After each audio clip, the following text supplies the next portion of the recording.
Gente querida, eu espero que tudo esteja bem com vocês. Está começando agora a nossa quinta e última Masterclass de nossa série sobre metodologia da pesquisa. E nesta nossa última Masterclass, nós vamos nos ocupar então com a redação acadêmica. Antes de começarmos a nossa Masterclass, eu gostaria de fazer um convite. Tem muita gente que acompanha os vídeos aqui do canal, as videoaulas, os vlogs, os vídeos sobre audiovisual, produção audiovisual, mas não está inscrito ou inscrita. Então eu quero aqui deixar o convite para que você se inscreva no canal, ative as notificações. Fica aí o convite e vamos então para a nossa última Masterclass. A pergunta que guiará a nossa conversa na nossa última Masterclass é: como apresentar redacionalmente uma pesquisa? E o meu propósito aqui então é compartilhar com vocês algumas dicas, algumas orientações sobre a construção do texto científico, tá bem? Então vamos lá. Eu começo aqui com uma citação de Maria Barradas e Maria Targino, num livro sobre revistas científicas, onde elas falam sobre a redação científica. E aí, nessa citação e nesse texto como um todo, elas fazem uma distinção entre escrever e redigir. E elas dizem o seguinte: é evidente a distinção entre escrever e redigir. Escrever é jogar as ideias no papel ou na tela, quase que automaticamente, sem revisão ou releitura crítica. Redigir exige reflexão, tomada de decisão, aprimoramento da produção textual, visando, sobretudo, a inteligibilidade da mensagem, o que transforma a redação na arte de bem expressar, na escrita, o pensamento. É escrever com ordem e método, tomando como base o binômio, o público-alvo a que se dirige o texto ou a publicação de que fará parte. Estilo, por sua vez, em essência, é a forma pessoal e peculiar de exprimir os pensamentos, seja na linguagem escrita ou oral, individualiza o modo de expressar-se de escritores, poetas, jornalistas, acadêmicos, pesquisadores e cientistas. O que isso quer dizer sobre a escrita do texto acadêmico? Que o texto acadêmico não se refere a simplesmente jogar ideias num papel, mas significa pensar sobre aquilo que está escrevendo, de que forma aquilo que a gente está escrevendo traduz as nossas ideias, traduz o nosso estudo e de que forma o conteúdo que eu estou sintetizando pode ser melhor compreendido pela pessoa leitora, o meu público-alvo. Então, escrever um texto científico, a gente poderia dizer assim como a poesia, o romance, um roteiro de cinema, é arte. É um processo de lapidação textual, é um processo de aprimoramento da escrita, de tradução linguística de conhecimento. O que significa também que quando eu vou escrever o meu texto científico, seja ele um artigo, seja ele uma tese, uma dissertação, uma monografia, um TCC, eu preciso ter um tempo para que eu possa lapidar o texto, lapidar o meu processo de escrita e sistematização das ideias e resultados que a minha pesquisa está apontando. Então, é importante que o pesquisador e a pesquisadora saibam traduzir o resultado de suas investigações em um texto lógico, coerente, inteligível, bem fundamentado, redigido e de acordo com o que manda o figurino no que tange aos critérios de um texto científico. Boa apresentação, uso correto de fontes, citação, etc. E aqui é um ponto importante, porque trabalhos científicos seguem normas de apresentação específicas reconhecidas por uma comunidade. A apresentação de um trabalho científico expressa muito acerca do pesquisador e da pesquisadora e de como ele e ela estão familiarizados com as diferentes etapas da pesquisa e estão em sintonia com o que espera a própria comunidade científica.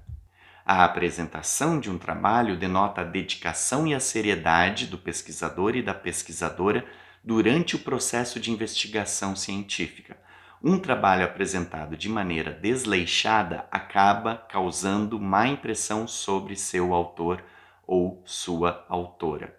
Em outras palavras, se você é um profissional ou uma profissional de determinada área, você precisa conhecer os seus instrumentos de trabalho e precisa saber utilizá-los com maestria. Então, se você é pesquisador ou pesquisadora, acadêmico ou acadêmica, você precisa conhecer as normas técnicas que orientam a escrita de trabalhos acadêmicos, os editores de texto, seus recursos, suas funcionalidades. E aqui a referência pode ser qualquer outra profissão. A profissão que você estiver exercendo requer a utilização e apropriação de determinados instrumentos de trabalho que vão possibilitar o seu trabalho. E um dos principais instrumentos da pessoa acadêmica ou da pessoa pesquisadora é a escrita textual, porque ela está relacionada diretamente com uma etapa fundamental de todo o processo de investigação científica, que é lá no final a divulgação do conhecimento, tá bem? Então, vamos adiante. Tratando da apresentação da pesquisa científica, é muito importante não presumir determinados parâmetros, ou seja, tenha absoluta certeza de que a forma com que você citou, por exemplo, determinado livro na lista de referências realmente está correta. Não hesite em realizar uma conferência de rotina. A gente já falou aqui em outra videoaula sobre aquela questão do double check, triplo check, que, por exemplo, o pessoal da aviação faz em outros ramos profissionais também acontece esse tipo de conferência, e isso não pode ser diferente ou negligenciado numa escrita acadêmica. Então, certifique-se sempre que você está traduzindo o pensamento daquele autor, daquela autora da maneira apropriada. Então, confira as transcrições das citações diretas, confira a forma de citação da referência. E se você estiver utilizando, por exemplo, fontes secundárias ou terciárias para se basear no pensamento ou na apropriação de um pensamento de determinado autor ou autora, vá direto à fonte primária. Por exemplo, eu vou fazer um estudo sobre Freud. Então, em primeira instância, eu preciso ler as obras de Freud, aquelas que se referem ao meu problema de pesquisa. Ir em quem interpretou Freud é um passo posterior para auxiliar ou contribuir na interlocução, da apreensão do seu pensamento. Mas, em primeira instância, eu preciso ir direto à fonte. Pois bem, de igual forma é muito importante o cuidado estético em relação às normas ortográficas.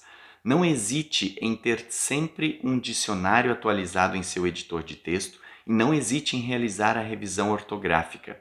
Além disso, um olhar de outra pessoa sempre pode auxiliar a identificar determinados lapsos ou vícios de linguagem que você possa possuir.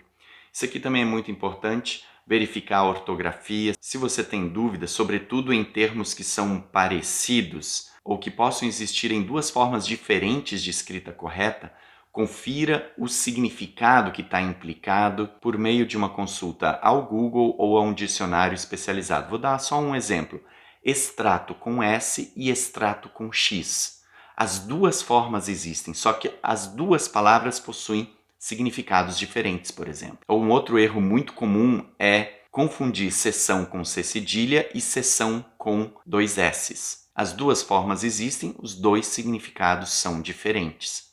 Então, tenha atenção à correta ortografia. E uma das formas da gente aprimorar a nossa escrita e aprimorar o nosso vocabulário é por meio da leitura. Pois bem, aqui agora eu quero trazer algumas dicas de redação e de estilo. E a primeira dica é a seguinte: não pense que escrever um trabalho bom é fácil, pois não é. Exige muita leitura, estudo, disciplina e paixão. Então, para que você tenha sucesso em sua pesquisa, é muito importante estabelecer uma disciplina ou uma rotina de leitura e reflexão e estar apaixonado pelo tema, ao ponto de querer buscar ou refletir, ou ler ou refletir sobre qualquer coisa que saia sobre o assunto. Essa primeira dica remete àquela paixão inicial que a pessoa pesquisadora tem que ter, ou seja, aquela inquietação que vai gerar o problema de pesquisa tem que partir também de angústias pessoais, interesses pessoais, né, paixões pessoais nessa direção. Porque para eu mergulhar num processo investigativo, eu tenho que estar muito interessado no tema, porque isso vai aumentar ou potencializar meu engajamento em relação àquele estudo. Então a primeira dica é sobre leitura, estudo, disciplina e paixão. E a segunda dica, em consequência, se refere à leitura, ou seja, aquilo que eu disse há pouco. Escrever bem exige leitura, muita leitura, porque assim assimilamos conteúdo e vocábulos novos, né, que vão refinando a nossa linguagem por meio de memória visual e de memória auditiva. Sem leitura não há conteúdo, não há linguagem sofisticada, não há clareza de pensamento. Então, se ler é um hábito rotineiro que transcende o processo e a necessidade de elaboração do TCC, você está no caminho certo. Se não é, bom, daí, meu querido, minha querida, está na hora de rever as suas prioridades. Vamos adiante então. A terceira dica fala sobre as normas de apresentação científica, desde aspectos formais externos, como paragrafação, tipo de fonte, margens, posição de número de página, até aspectos internos como citação correta de fontes, respeito às definições da ABNT, quanto ao uso de referência, sumário, numeração progressiva, etc. É aquilo que eu disse mais lá na frente, que é se você está em uma determinada profissão, você tem que conhecer e se apropriar e usar com propriedade mesmo os instrumentos que o seu lugar de trabalho, a sua profissão exige e requer. Dentro da academia, dentro de um instituto de pesquisa, um dos principais instrumentos de trabalho é a leitura e a escrita, e o conhecimento das regras que interferem diretamente no processo final de escrita e apresentação do trabalho. É tipo assim, não adianta ser um advogado ou uma advogada se eu não conheço a legislação. Aliás, até mesmo a familiaridade com a legislação é o que vai possibilitar ter a minha licença para advogar. Da mesma forma, em relação à medicina, à docência, arquiteturas, engenharias, a qualquer outro ramo, eu preciso estar familiarizado com os instrumentos e as técnicas relacionadas ao meu campo de atuação. A quarta dica se refere então ao zelo, ao cuidado com os materiais de trabalho. É a mesma coisa que alguém, sei lá, da padaria não usar luva, não usar touca, não lavar as mãos. Então, no caso da pesquisa acadêmica, certifique-se que você está sendo preciso no que você está escrevendo. Isto é, avalie se você compreendeu corretamente determinado autor ou autora, se você traduziu ou está transcrevendo seu pensamento adequadamente. Em outras palavras, seja honesto com quem lê o seu trabalho, consigo mesmo e com quem inspirou você a expor e a pensar determinadas ideias, citando corretamente a fonte. A quinta dica, por sua vez, é uma dica mais de redação, digamos assim, que é: escrever bem não tem a ver com escrever difícil ou buscar linguagem rebuscada ou vocábulos refinados. Então a gente acha que o trabalho acadêmico ele é bem escrito, claro, sem erros de ortografia ou os mínimos possíveis, né, com a devida apresentação do trabalho, mas a escrita em si, ela não precisa ser cheia de palavras rebuscadas em que o seu público-alvo vai precisar ficar revirando o dicionário para entender o que está lá sendo compartilhado. Escrever bem é, antes de tudo, escrever simples, ser compreensível e manter a fluidez da linguagem. Busque compreender bem suas interlocutoras e seus interlocutores, porque compreendendo bem, daí nós conseguimos traduzir bem ou comunicar bem aquilo que está sendo dito. Busque a construção de frases curtas, busque uma linguagem impessoal e evite achismo, opinião, adjetivações e repetições. A sexta dica de estilo e redação vai na linha daquilo que a gente já mencionou, que é passe sempre um corretor ortográfico do editor de textos e dê o texto para alguém habilidoso e de sua confiança ler seu trabalho. Por vezes, essa pessoa poderá identificar erros ou lacunas de ortografia e mesmo de argumentação, né, uma falha no raciocínio ou na organização das ideias, que passam despercebidos do seu olhar particular, bem como vícios de linguagem. E aqui é a regra de ouro da redação. Garanta que seu texto tenha início, meio e fim, desde o sentido macro ao sentido micro. É isso que tornará também o seu texto leve e sua ideia inteligível. Ou seja, a introdução e a conclusão não se referem apenas ao trabalho todo, mas elas devem estar presentes também, por exemplo, nos capítulos, nos parágrafos, na organização das ideias. O que está no pano de fundo aqui é a condução da pessoa leitora, que não necessariamente vai ter a mesma bagagem, os mesmos referenciais, os mesmos pressupostos que você tem.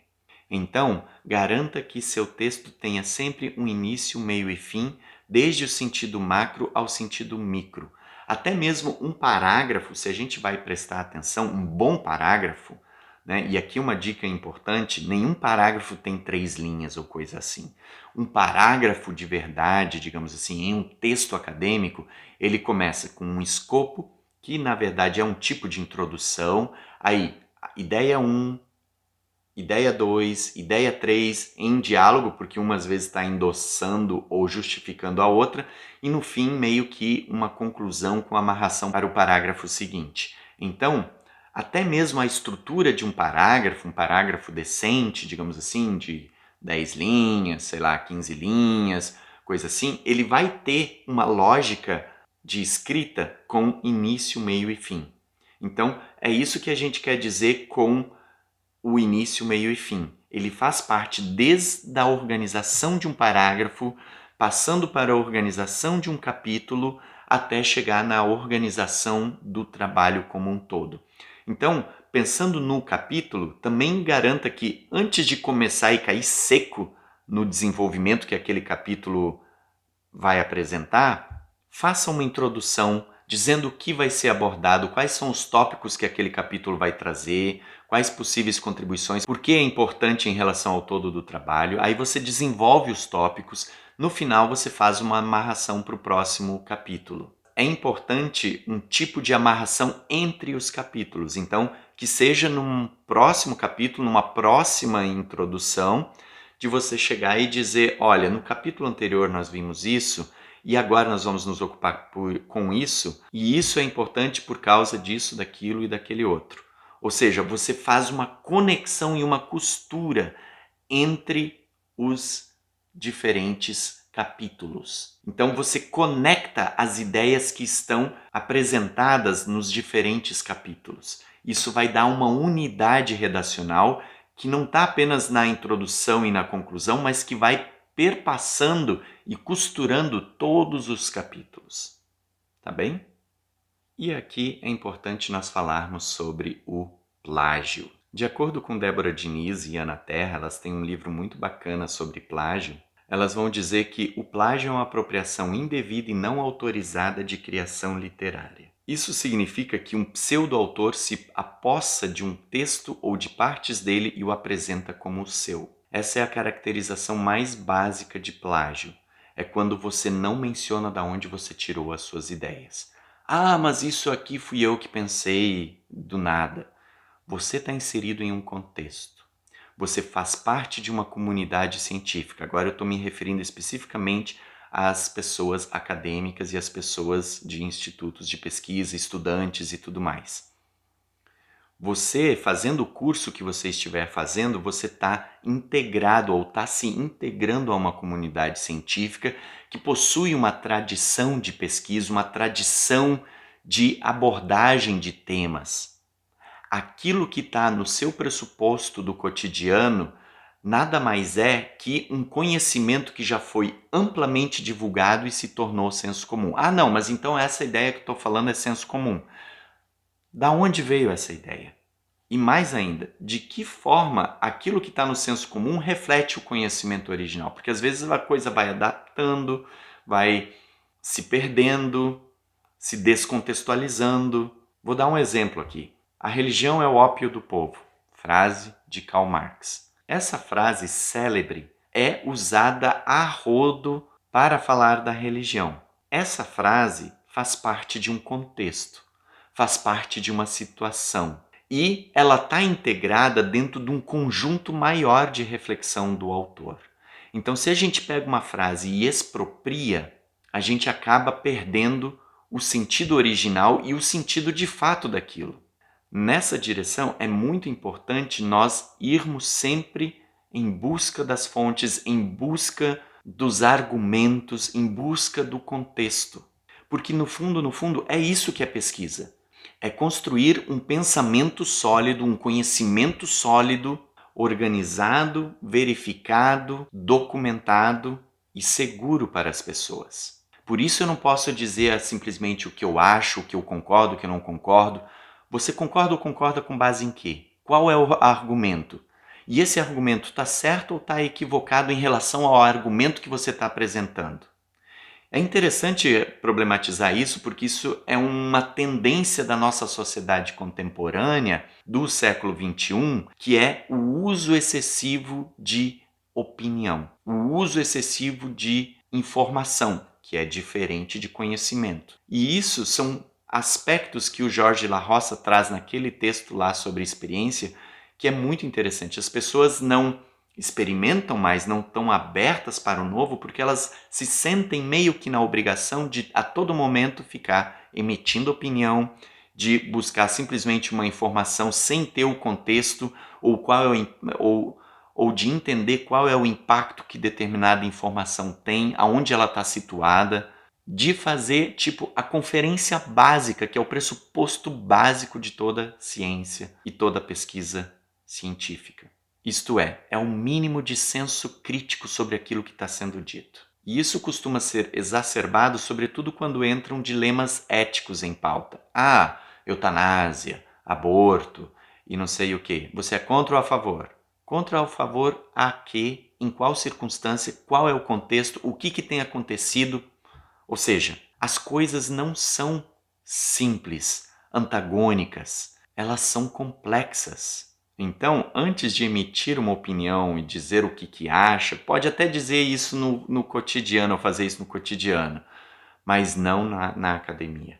É importante analisar os fatos, verificar as variáveis, testar as variáveis, fazer uma análise. E por isso é importante nós cuidarmos quando nós estivermos lidando com as diferentes informações, teorias e conceitos relacionados ao nosso problema de pesquisa.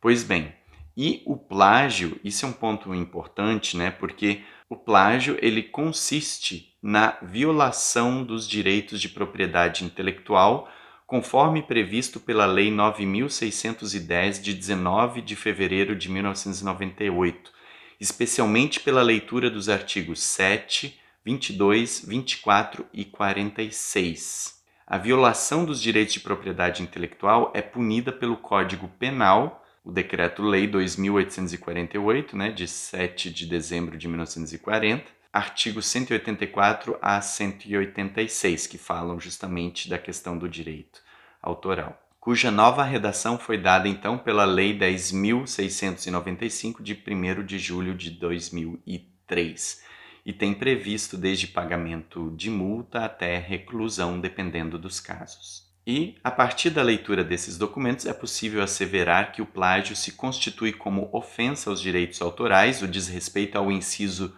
3 do artigo 46 da Lei 9.610, que defere que Não constitui ofensa aos direitos autorais a citação em livros, jornais, revistas ou qualquer outro meio de comunicação, de passagem de qualquer obra, para fins de estudo, crítica ou polêmica, na medida justificada para o fim a atingir, indicando-se o nome do autor e a origem da obra. Então, se eu menciono o nome do autor e a origem da obra com propriedade, eu não violo os direitos autorais. E aqui chegamos então ao último ponto básico, que tem a ver então com aqueles instrumentos com os quais eu preciso me apropriar na pesquisa acadêmica, que são então as normas técnicas de apresentação de trabalhos.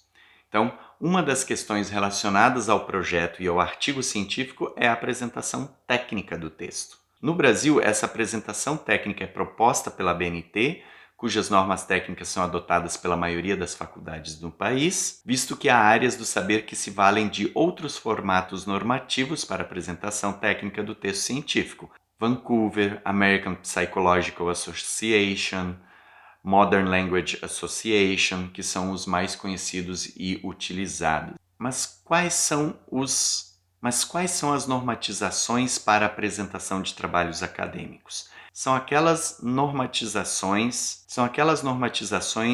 sob a tutela do Comitê Brasileiro de Informação e Documentação, o CB14. E a minha sugestão é vocês visitarem o site do catálogo da ABNT, que é este que está sendo exibido aqui na tela, né? abntcatálogo.com.br, e vocês realizarem uma busca pelas normatizações do CB14. Ali vocês vão encontrar todas as normatizações que estão em vigor. Só para vocês terem uma ideia, algumas normas relacionadas ao Comitê Brasileiro de Informação e Documentação são, por exemplo, o artigo em publicação periódica técnica ou científica, que é a norma 6022, ou seja, existe uma norma que define como deve ser a escrita de um artigo científico. Então, se você não sabe como escrever um artigo científico, dê uma conferida na norma 6022. A 6021 se refere à publicação periódica técnica ou científica. A 10719 se refere a relatório técnico e científico.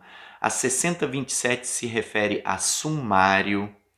A 6024 se refere a numeração progressiva. A 14.724 define a apresentação de trabalhos acadêmicos em geral. Essa é a norma, por exemplo, que nós utilizamos para saber que margem superior e esquerda, por exemplo, tem 3 centímetros, inferior e direita 2 centímetros, o tamanho da fonte é 12 e essas coisas assim. A 15.287 a gente já trabalhou em outra Masterclass, que é sobre projetos de pesquisa. A 15.437 fala sobre como fazer um pôster técnico ou científico, então aquelas apresentações em evento de pôster.